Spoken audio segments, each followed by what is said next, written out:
Ladies and gentlemen, welcome to Racing Envy. I'm Will Brown. Today we're going to be talking about the Lamborghini Huracan STO street car as well as the Huracan GT3 race car.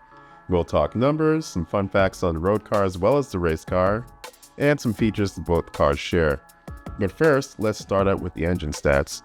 The Lamborghini Huracan STO, which was released in 2021, has a 5.2-liter aluminum V10 that's naturally aspirated with 40 valves at 4 valves per cylinder with direct fuel injection as well as multi-point fuel injection.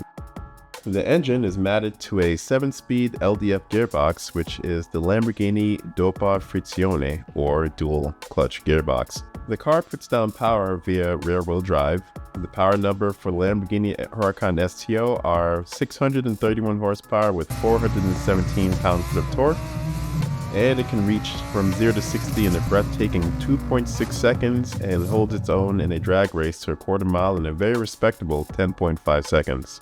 Peak torque is achieved at 6,500 RPM with a red line of 8,500 RPM and a top speed of 192 miles an hour. Some of the standard equipment on the Huracan STO include electromechanical steering.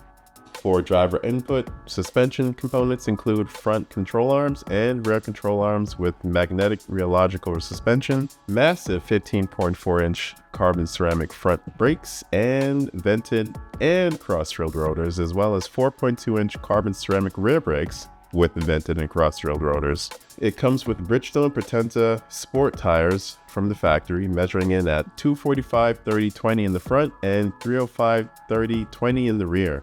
Weight distribution on the STO is at 41% front and 59% rear. Now, as we know, Lamborghini only releases a handful of cars in a decade, if that. The Huracan model, which of course the Huracan STO is based on, is the replacement for the V10-based Gallardo, which was released in 2004, also with a 5.2-liter engine. The Huracan's name in Spanish is pretty self-explanatory. Hurricane. The Fighting Bull Huracan was a Spanish Cata de Batilla breed of bull who fought in Alicante, Spain in 1879. The bull was famous for its noted outstanding courage and strong sense of attack. Now, as far as sales numbers for the Huracan, which is Lamborghini's best-selling car to date, selling over 20,000 road cars and over 500 race cars for their customer racing program, so the car has done them pretty well, keeping the company held firmly upright while having the bandwidth to continue to produce limited production and special edition supercars. The STO badge stands for Super Turismo Omologata, which translates to Super Touring Homologation, but I like the Italian version better. It sounds better. At this point, the closest model available for the Huracan Evo GT3 is the Huracan STO. Lamborghini notes that the technology and driving experience is a direct transfer from the Evo GT3 race car. 75% of the body is carbon, making this the lightest Huracan on Lamborghini's production lineup. The interior is appointed with one-piece racing seats, a titanium roll bar, and 4-point seat belts. The inside door handles are replaced with lightweight door pulls, the usual race car stuff. The aero on the STO has 37% more airflow than the standard Huracan and 53% more downforce. Also to note, on the exterior, the rear wing is fixed and has 3 positions that can be manually configured with a maximum allowable downforce of 900 pounds. The STO also has rear-wheel steering, which helps in the handling department, as well as Brembo-produced braking system that's actually derived from the Formula One tech, which features carbon ceramic resin matrix brake discs, shortened to CCMR. These brakes can be worked hard, which gives way for back-to-back track sessions due to being able to handle 4 times the heat as standard ceramic brakes, with a quicker initial response when braking is applied. Now, this is the first application of CCMR brake technology on a production car. Well, if you think these brake pads are appealing, have fun fitting the readily available CCMR brake kit to your sports car. Manufacturers' brake kits range from $15,000 to $20,000 if you choose to go this route, so I guess you can call this a value add for the Huracan. There are 3 driving modes for the STO. There's STO, the standard mode, Trofeo, which is racing mode, and Pioggia, which dials in traction control, torque vectoring, rear wheel steer, and ABS to deal with wet roads. Lamborghini introduced the new racing telemetry system on the STO called LCT, which stands for Lamborghini Connected Telemetry.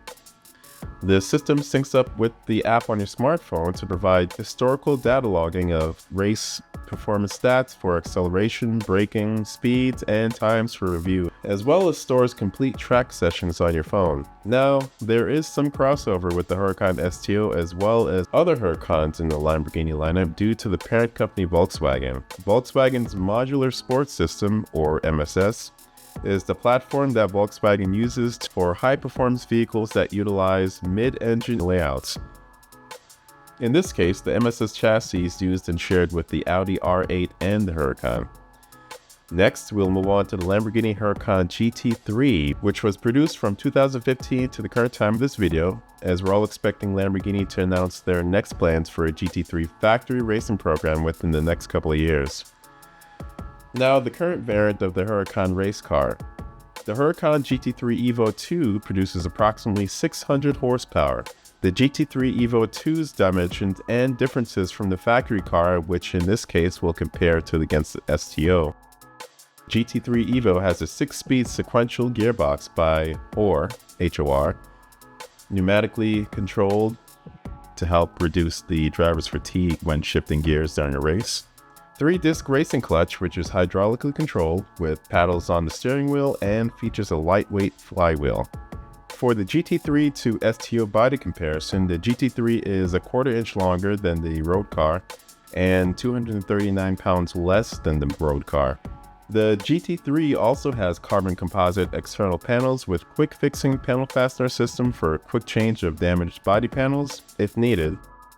The GT3 racing model standard equipment that are carried over to the STO include the air scoop and rear fin, the adjustable wing with aluminum mounts, and of course the same V10 engine. Now, how the race car differs from the standard equipment are the suspension with uniball double wishbone front suspension and double wishbone for rear suspension. The dampers are 4-way Öhlins TTX 36s or 3-way adjustable anti-roll bar in the front and rear to keep the handling dialed in. The front brakes are TM Racing 380 by 34mm discs with 6-piston monoblock calipers and air cooling ducts routed to brake discs. The ABS on the GT3 features the Bosch Motorsport M5 adjustable system with 12 positions that can be controlled through steering wheel, with steering coming by the way of ZF hydraulic power steering system with multi-function steering. Safety is provided by FIA spec roll cage, carbon fiber racing seat, and 7-point fire extinguisher system. The exterior of the GT3 is a hybrid body shell made of aluminum and reinforced with carbon fiber components, and the areas of body that see the greatest torsional stress while cornering.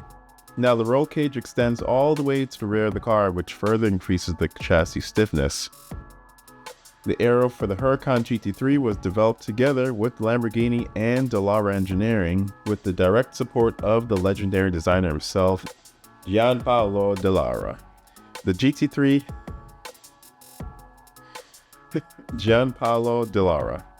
GT3 car is featured in the GTD and GTD Pro classes in IMSA, as well as the LMGTE AM class in WEC and GT3 and GTT2 class in the GT World Challenge, among many other worldwide racing series.